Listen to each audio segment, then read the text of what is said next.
السلام عليكم ورحمة الله وبركاته. إن الحمد لله نحمده ونستعينه ونستهديه ونستغفره ونعوذ بالله من شرور أنفسنا ومن سيئات أعمالنا. من يهده الله فلا مضل له ومن يضلله فلا هادي له. أشهد أن لا إله إلا الله وحده لا شريك له وأشهد أن محمدا عبده ورسوله.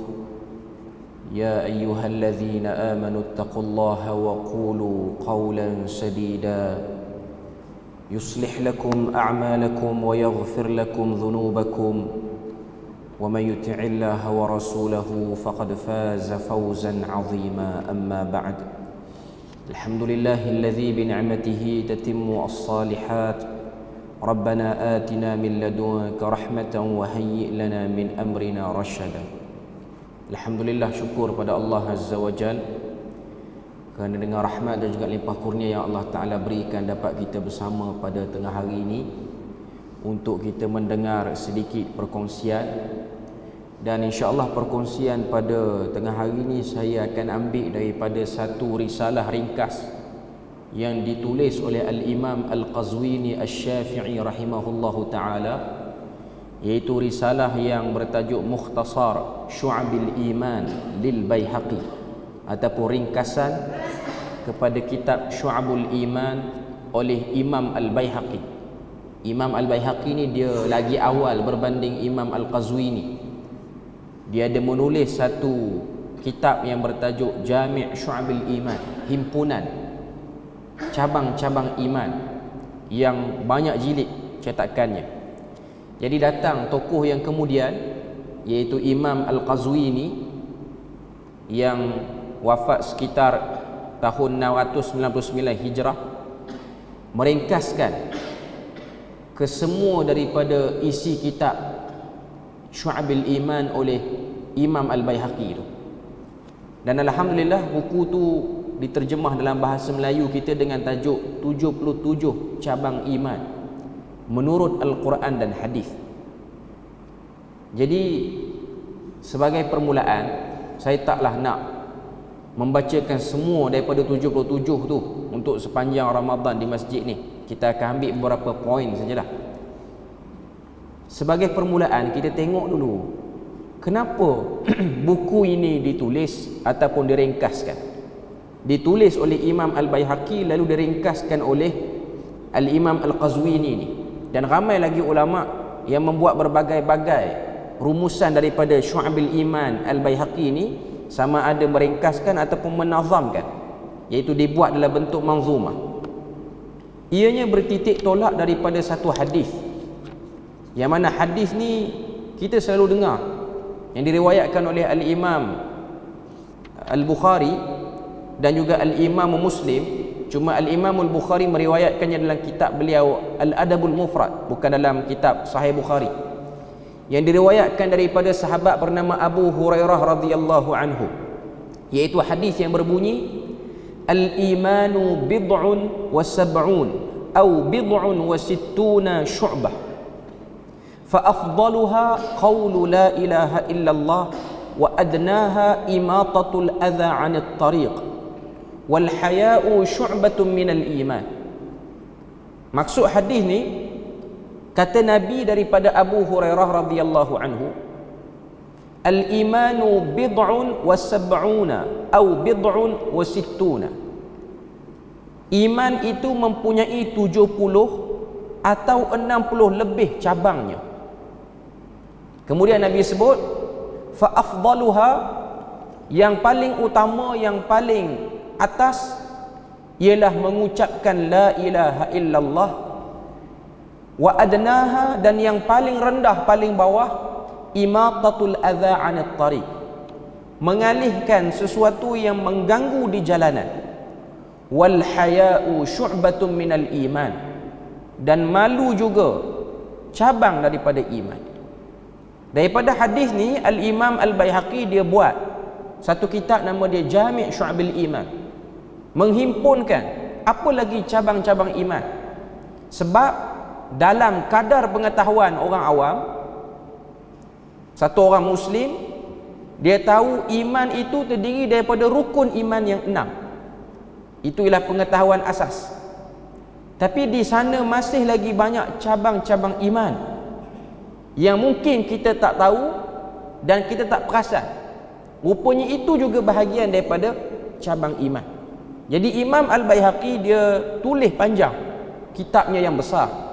Tapi dengan sebab kitab tu terlalu besar, untuk sampaikan kepada masyarakat, ianya agak sukar. Kerana yang akan terlibat dengan kitab ni lah orang yang duduk dalam bidang pengajian ataupun orang akademik. Jadi datang Imam Al-Qazwini, dia ringkaskan. Ianya lebih mudah dan lebih pendek huraian-huraiannya. Jadi keluarlah satu risalah namanya Mukhtasar Syu'abul Iman, yang menghimpunkan 77 cabang iman secara ringkas. Jadi dalam buku ni, alhamdulillah buku ni ada terjemahan dia dah. Dia beri tajuk 77 cabang iman ni. Dia datang dalam bentuk yang mudah dan ringkas, tidak panjang melerik daripada perbahasannya, dan bahasa yang digunakan pun menarik dan taklah rumit untuk difahami oleh masyarakat awam. Jadi daripada hadis itu kita tengok bagaimana penterjemah dan penyusun menyusun ke semua 77 cabang iman itu. 6 yang pertama sudah pasti ianya daripada rukun iman. Yang tu saya tak nak sentuh sebab yang ni kita dah tahu secara umumnya. Cuma pada tengah hari ni saya nak ambil satu jauh sikit, iaitu cabang iman yang ke-13. Cabang iman yang ke-13 yang diletakkan oleh penulis dan disusun oleh penyusun ialah cabang iman yang bertajuk beriman bahawa wajib bertawakal kepada Allah Azza wa Jalla. Wajib bertawakal kepada Allah Azza wa Jalla. Bukan beriman kepada perlu bertawakal, tapi wajib bertawakal. Seorang Muslim, antara bentuk eloknya keimanannya ialah dia ada sifat tawakal dalam diri dia. Penyusun dia letakkan dulu beberapa dalil daripada Al-Quran untuk menunjukkan bahawasanya benda ni ada dalam Al-Quran. Yang pertama ialah firman Allah Ta'ala dalam surah At-Taghabun ayat 13. Allah Ta'ala sebut, a'udzubillahi minasyaitanirrajim, wa 'alallahi falyatawakkalul mu'minun. Dan kepada Allah jualah orang beriman itu berserah diri. Dalil seterusnya Ali Imran ayat 173, hasbunallahu wa ni'mal wakil. Cukuplah Allah penolong bagi kami dan dialah sebaik-baik pihak yang menguruskan urusan kami. Dalil seterusnya surah Al-Maidah ayat 23, wa 'alallahi fatawakkalu in kuntum mu'minin.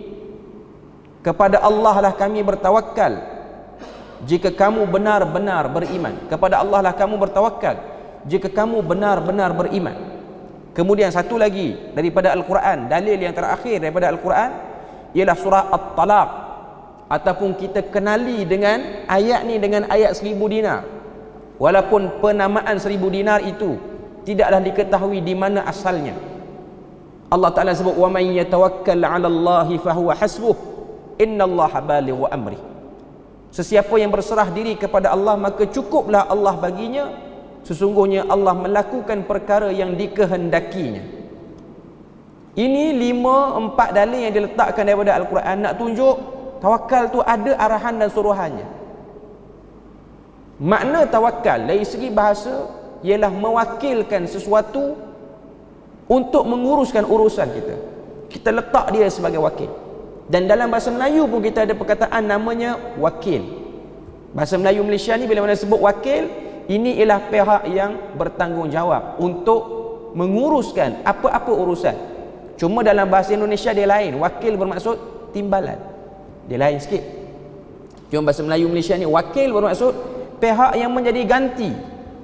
Bila mana ada urusan tu kita nak jadi dia pemudah cara, maka itu dia sebut sebagai wakil.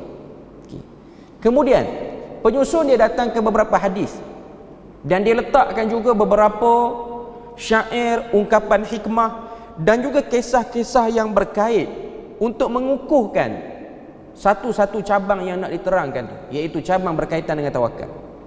Kita tengok hadis yang diriwayatkan.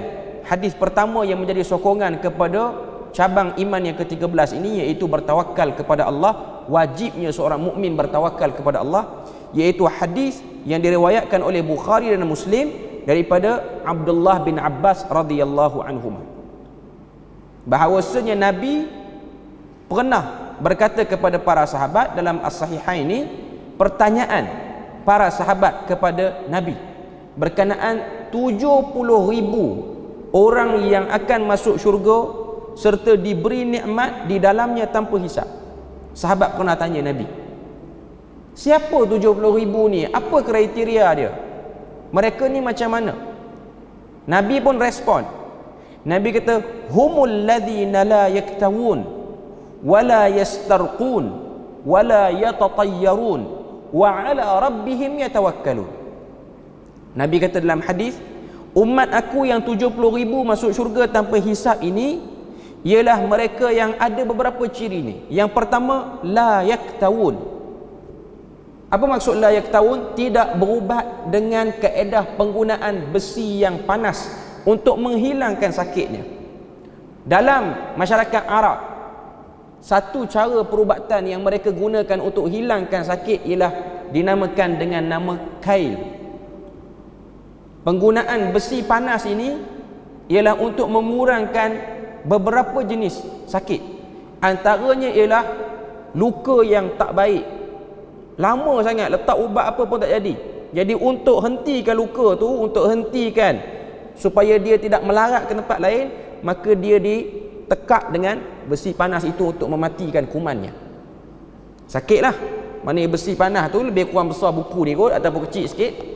Dia panaskan sampai merah, dia tekak. Itu salah satu kaedah. Kaedah yang lain, dia panaskan besi panas tu macam, bentuk dia macam paku payung. Lalu dia letakkan di poin-poin di atas tubuh badan kita bila mana kita sakit apa-apa. Biasanya orang ada masalah saraf, dia macam acupuncture yang Cina buat tu, tapi dia lain sikit. Yang tu dia guna elektrik punya style. Okay. Tapi yang ni besi panas macam paku yang orang guna paku payung tu, dia panaskan sampai merah dan dia tekak di kepala, di sini. Dan of course kalau tuan-tuan tengok video, masih lagi perubatan tu masih lagi wujud. Orang yang kena dia menjerit, dia tak steady, dia menjerit lah. Sebab benda tu panas. Ada sahabat yang berubat dengan cara ni. Ada sahabat yang berubat dengan cara ni. Dengan sebab dia ada larangan, maka sahabat tu dapat problem sikit lepas dia berubat dengan cara kail ni. Sahabat tu terkenal dengan selalu disapu oleh malaikat. Malaikat menyerupai manusia beri salam pada dia. Dengan sebab dia berubat dengan kail tu, beberapa hari malaikat tak pergi beri salam dengan dia. Dia bukan malaikat datang, malaikat menyerupai orang datang beri salam. Dia tak kenal orang tu. Nabi bagi tahu, Nabi clarify balik, Nabi verify balik. Nabi kata yang bagi salam tu ialah malaikat. Kemuliaan bagi dia. Tapi dengan sebab dia berubat dengan cara ni, dia tak dapat. Wallahu alam, taklah diketahui dengan tepat kenapa perubatan itu dilarang. Mungkin kerana unsur yang menyebabkan orang tu terlalu sakit, ataupun ada benda lain. Tapi yang pasti Nabi larang kita berubat, dan dia akan keluarkan kita daripada kumpulan yang boleh masuk syurga tanpa hisab. Itu yang pertama. Wala yastarqun. Yang kedua ialah golongan yang tidak yastarqun. Yastarqun dia terjemah sini tidak menggunakan tangkal, tapi sebenarnya tidak ruqyah pun termasuk dalam ni. Maksudnya dia sakit, dia sabar. Dia sakit tu dia sabar. Dia tak ruqyah. Ruqyah tak salah. Tapi ada orang dia pilih untuk dia bersabar bila mana dia sakit. Sebab ada hadis-hadis yang menjadi sokongan terhadap isu ini. Satu orang bila mana dia sakit, dia tak wajib berubat. Dia ada pilihan untuk dia berubat ataupun dia sabar. Tapi kalau dengan dia sabar menyebabkan lama-lama dia hilang sabar, maka dia berubat. Takut-takut dia mula mencaci maki Tuhan, kenapa duk beri aku sakit lama sangat, jadi dia berubat. Ada orang dia boleh tahan sabar. Okay. Jadi dia avoid, halang diri dia supaya dia tak ruqyah sekiranya dia boleh tahan. Kalau dia tak boleh tahan, dia berubatlah. Bukanlah makna kata tak boleh berubat langsung. Cuma nak kata ini keistimewaan oleh setengah-setengah orang. Sebab ada satu hadis yang diriwayatkan oleh Abu Daud daripada tabi'in yang bernama Atha bin Abi Rabah tentang satu orang perempuan yang dia ni Allah Ta'ala uji dengan penyakit histeria, sarak. Histeria ni maknanya cukup waktu bulan tertentu dia akan jadi meracau, macam orang masuk kerasukan hantu. Dia bukan kerasukan hantu, tapi dia ada penyakit macam tu. Sebulan sekali dia buat pasal, sehingga dia akan tanggalkan pakaian dia, telanjang dia. Dia pergi jumpa Nabi, ya Rasulullah, doalah pada Tuhan supaya aku ni baik penyakit histeria ni. Nabi kata, kalau kamu sabar, kamu dapat syurga. Tapi kalau kamu nak minta aku doa supaya kamu baik sakit tu, aku boleh doa. Tapi kelebihan dapat syurga tu tak ada. Dia pilih untuk dapat syurga, cuma dia minta satu je dengan Nabi. Ya Rasulullah, kalau aku ni histeria, sebulan sekali ke, sebulan dua kali ke, mintalah pada Tuhan supaya aku ni waktu histeria aku tak tanggalkan pakaian. Tu je. Nak histeria, histeria lah. Nak katanya kelebihan bersabar bagi orang yang sakit, dan dia bukan semua orang lah mampu. Okay. Yang ketiga, wala yatatayyarun, janganlah dia mempercayai tentang konsep sial, tiyarah, yang tidak ada dan tidak melakukan tiga perkara ni, dia termasuk dalam kalangan orang yang boleh masuk syurga tanpa hisab dengan segala nikmat Tuhan beri. Sebab di hujung hadis tu Nabi kata, tiga-tiga kelompok ni yang tak buat tiga benda ni, wa ala rabbihim yatawakkalun, mereka dapat masuk syurga kerana apa? Kerana baiknya tawakal mereka kepada Allah Azza wa Jalla. Poin dia situ. Poin dia ialah pada tawakal. Faqama Ukashah bin Mihsan al-Asadi, lalu bangkit satu orang sahabat bernama Ukashah bin Mihsan al-Asadi. Dia tanya, fa ana minhum ya Rasulullah, aku ni masuk tak dalam kelompok 70,000 yang masuk syurga tanpa hisab? Nabi pun jawab, anta minhum, kamu bahagian daripada mereka. Kemudian datang seorang lelaki yang angkat tangan tanya, aku daripada mereka ataupun tidak? Maka Nabi jawab, sabaqaka biha Ukashah, telah mendahului benda ni oleh Ukashah. Para ulama cuba beri beberapa tafsiran pada kata-kata Nabi ni. Tujuan Nabi sebut macam tu supaya tak bangkit orang yang ketiga, keempat, kelima pula. Akhirnya tak selesai hadis kerana nak layan orang yang nakkan peluang itu. Cuma nak katanya poinnya ialah wa ala rabbihim yatawakkalun. Kemudian ada lagi satu hadis yang diriwayatkan oleh Bukhari dan Muslim daripada Zubair bin Al-Awwam, la an ya'khudha ahadukum hablah thumma ya'ti al-jabal fayati bihuzmatin min hatabin ala dhahrihi fayabi'aha fayastaghniya biha khairul lahu min an yas'ala an-nas a'tauhu aw mana'uhu. Maksud dia, kata Zubair, demi Allah, jika salah seorang daripada kamu mengambil tali menuju ke kawasan pergunungan, memikul seikat kayu di belakangnya, kemudian menjualnya tanpa meminta-minta kepada orang, ianya lebih baik daripada meminta-minta, sama ada orang memberi ataupun tidak. Hadis ni nak sebut pada kita tentang orang yang ada tawakal. Sebab tu sekarang ni, kalau kita tengoklah realiti kehidupan sekarang, siapakah golongan yang paling teruji tawakal dia? Orang berniaga. Sebab orang berniaga dia tak tahu orang akan beli ataupun orang tak beli. Dia kena try hard, kena cari prospek perniagaan dia, kena fikir cara marketing. Orang kerja makan gaji mungkin dia tak terasa sangat yang ni, sebab dia dah dapat selalu. Tapi orang yang berniaga, dia tak tahu tahun depan macam mana. Sebenarnya semua orang duduk dalam keadaan tawakal. Orang kerja makan gaji pun sebab dia pun tak tahu kerajaan yang ada sekarang ni akan kekal lama mana. Bukan kerajaan parti ni, mana kerajaan semualah. Sebab saya pernah tengok dengan mata kepala saya sendiri, ada orang-orang kaya waktu belajar dulu di Syria, kaya, dia pegawai kerajaan hebat, jatuh Syria, jatuh, tak ada duit apa pun. Kerajaan yang dia rasa macam boleh tahan lama, dia boleh hidup, dia dah ada rumah, semua dihancurkan sekelip mata. Itu ialah ujian pada satu orang manusia. Cuma nak kata tawakal, setiap kita ni wajib kena ada tawakal kepada Allah. Okay. Kemudian saya nak sebut sikit beberapa perkongsian yang diletak sini, iaitu daripada syair dan ungkapan hikmah. Dia sebut sini dengan sanad yang bersambung kepadanya, iaitu kepada Imam Al-Baihaqi. Al-Baihaqi memberitahu kami, katanya Abu Abdullah Al-Hafiz memberitahu kami, katanya Ja'far bin Muhammad bin Musa'ir memberitahuku, katanya Al-Junaid memberitakan kepadaku, katanya sami'tu as-sari yadhummul julusa fil masjidil jami' wa yaqulu ja'alul masjidal jami'a hawanita laysa laha abwab. Sari ni dah Sari As-Saqati, salah seorang tokoh ulama sufi yang agak terkenal lah. Aku mendengar As-Sari mencela perbuatan duduk di dalam masjid jami' dan berkata, mereka menjadikan masjid jami' sebagai kedai yang tidak mempunyai pintu. Ada perbuatan sebahagian orang-orang yang nak beribadah kepada Allah ni, ahli-ahli ibadah, dia duduk masjid tunggu orang bagi pada dia. Jadi Sari As-Saqati ni dia tak suka orang buat macam tu.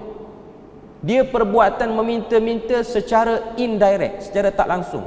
Selain daripada pergi minta betul-betul, selain daripada tu menampakkan pada kita, kepada orang, kita ni macam nakkan bantuan. Sari As-Saqati dia kata, aku tak suka perbuatan macam tu. Walaupun dia orang ni nampak seperti ahli ibadah, tapi kedudukan dia orang di masjid tu menyebabkan orang tahu dia perlukan bantuan, dan dia memang sengaja buat macam tu sebab dia nak suruh orang bagi pada dia.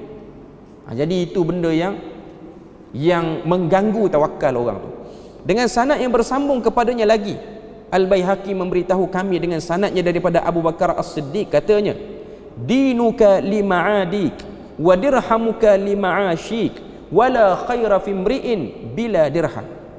Maksud dia, agamamu ialah tempat kembalimu, dirhammu ialah untuk hidupmu, dan tiada kebaikan bagi orang yang tidak mempunyai dirham.